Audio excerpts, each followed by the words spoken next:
Good morning बच्चों। देखिए 11th वाले बच्चे ध्यान से सुनिए। लास्ट टॉपिक आपका बेटा स्टाइकियोमेट्रिक है। स्टाइकियोमेट्रिक कोफिशिएंट होता है। स्टाइकियोमेट्रिक कोई हिंदी का वर्ड नहीं है, ये इंग्लिश का ही वर्ड है। ये हिंदी में भी इसी तरह यूज किया जाता है स्टाइकियोमेट्रिक।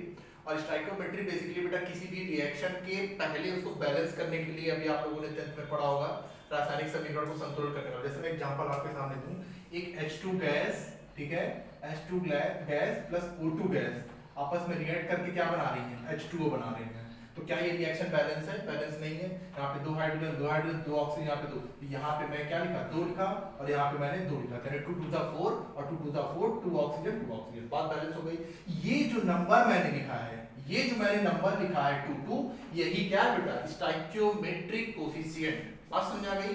स्टाइकियोमेट्रिक इकाई बोलते हैं इसको, मात्रा के लिए। यानी ऐसी वैल्यू, स्टाइकियोमेट्रिक ऐसी वैल्यू होती है जो किसी भी समीकरण को क्या करती है बेटा, बैलेंस करने के लिए यूज किया जाता है। कोई बहुत बड़ा इस पर्टिकुलर क्वेश्चन नहीं है। यानी ये बेसिकली जब बेटा आप न्यूमेरिकल लगाओगे ना, तब आपको ये मोल में इसका यूज पता लगेगा कि स्टाइकियोमेट्रिक का यूज क्या है ना। कि जैसे दो मोल H2O में 2 मोल H2 मिलके क्या बनाते हैं, 2 मोल H2O बनाते हैं। इस तरह से आपको अभी मैं आगे क्वेश्चन कराऊंगा तो समझ में आएगा।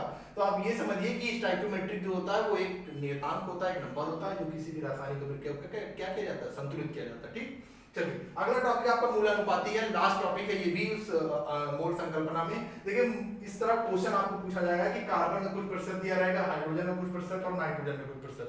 आपसे पूछेगा मूलानुपाती बताइए। तो मूलानुपाती एक्चुअली बोलते हैं इंपेरिकल फार्मूला को, ठीक है, इंपेरिकल फार्मूला को, अणुसूत्र जो आता है जिसमें बोलते हैं, ठीक है। तो ये इसका देखिए सबसे पहले आप एक चार्ट बनाते हैं। ये प्रोसेस आपको सिर्फ यहां से देखना है, बाकी क्वेश्चन में सारे एक ही जैसे अप्लाई होंगे। मेथड एक ही है, यही मेथड है, ठीक है। तो पहले आपको चार्ट बनाना है जिसमें तत्वों के सारे तत्वों के नाम लिखने हैं, उसमें जो प्रतिशत दिया हुआ है, ये जो प्रतिशत दिए हुए हैं वो प्रतिशत आपको नोट करने हैं। उसके बाद दोनों का परमाणु भार लिखने हैं, एक एक के परमाणु भार लिखने हैं। उसके बाद अपेक्षित अनुपात, मतलब इतने को इतने में कितना वो अपेक्षित कर रहा है, यानी ये अणुभार इस प्रतिशत में कितना पार्ट ऑक्युपाई कर रहा है। ठीक, उसको करने के लिए मैंने यहाँ पे डिवाइड किया। उसके बाद ये वैल्यू जो मिल जाएगी बेटा, इसको हमको सरल अनुपात यानी होल नंबर में बनाना है ना।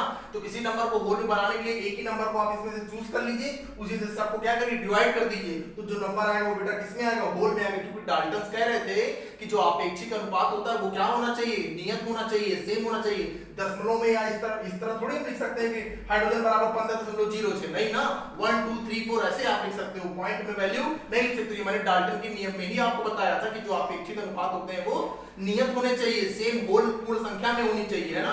पूर्ण संख्या वर्ड आया था, तो देखिए मैंने इसको पूर्ण संख्या बना लिया है, डिवाइड करके 4 11 और 1 में। उसके बाद हमने जो मूलानुपाती सूत्र लिखा है C4H11N1, ये देखिए C4H11N, इसका मूलानुपाती भार जो मैंने कैलकुलेट किया वो कितना है, 73।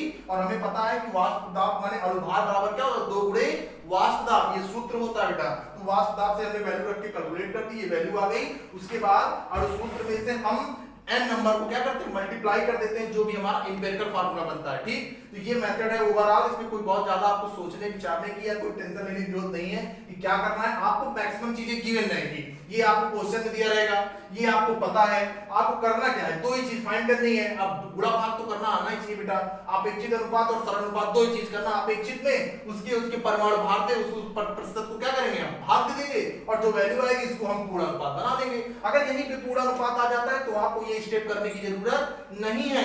अगर यहाँ पे पूर्ण अनुपात आ जाता है, अगर पूर्ण में एक पूर्ण संख्या आ जाती है, तो ये स्टेप आपको करने की जरूरत नहीं है। बात समझ में आ गई? यही ओवरऑल मेथड है बेटा। ये छोटा सा यहाँ वाष्प घनत्व था कि जो द्रव्य रखा है उसका जो घनत्व हो रहा है, जो एरिया ऑक्युपाई कर रहा है, वही क्या है, वाष्प घनत्व। ठीक, तो ये ओवरऑल चीज है बेटा। इसको लिख के कॉपी में लिख डालिएगा, और इससे आपका ये पहले की सारी टॉपिक जो पहला चैप्टर है वो यहीं से फिनिश होता है। ठीक, अब आपको अगला चैप्टर आपको पढ़ के आना है। ठीक, थैंक यू बेटा।